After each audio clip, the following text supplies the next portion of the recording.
ജെറമിയ 43 അധ്യായം. ദൈവമായ കർത്താവ് പറയാനേൽപ്പിച്ച കാര്യങ്ങൾ ജെറമിയ ജനത്തെ അറിയിച്ചു.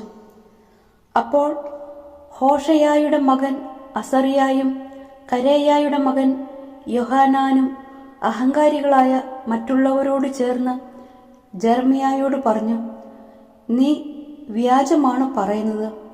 ഈജിപ്തിൽ വസിക്കാൻ പോകരുതെന്ന് പറയാൻ നമ്മുടെ ദൈവമായ കർത്താവ് നിന്നെ അയച്ചിട്ടില്ല.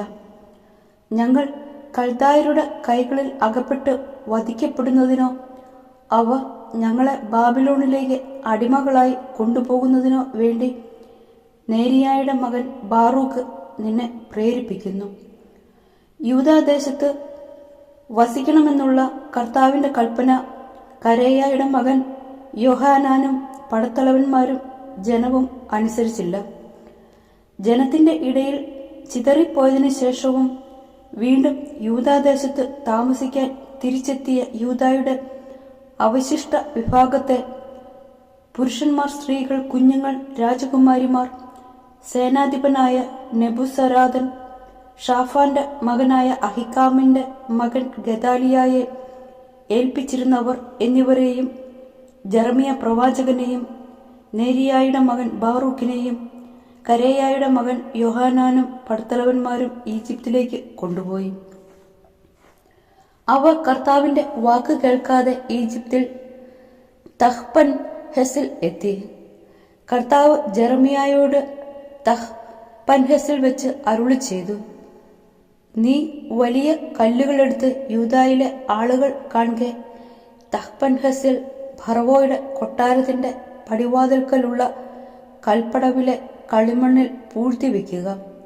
അനന്തരം അവരോട് പറയണം, ഇസ്രായേലിന്റെ ദൈവമായ സൈന്യങ്ങളുടെ കർത്താവ് അരുളി ചെയ്യുന്നു, എന്റെ ദാസനായ ബാബിലോൺ രാജാവ് നബൂഖദ്നേസറിനെ ഞാൻ ഇവിടെ വിളിച്ചു വരുത്തും.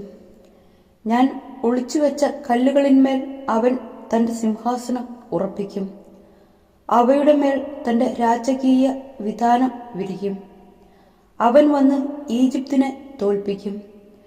പകർച്ചവ്യാധിക്ക് വിധിക്കപ്പെട്ടവരെ പകർച്ചവ്യാധിക്കും, പ്രവാസത്തിനുള്ളവരെ പ്രവാസത്തിനും, വാളിനുള്ളവരെ വാളിനും ഏൽപ്പിക്കും.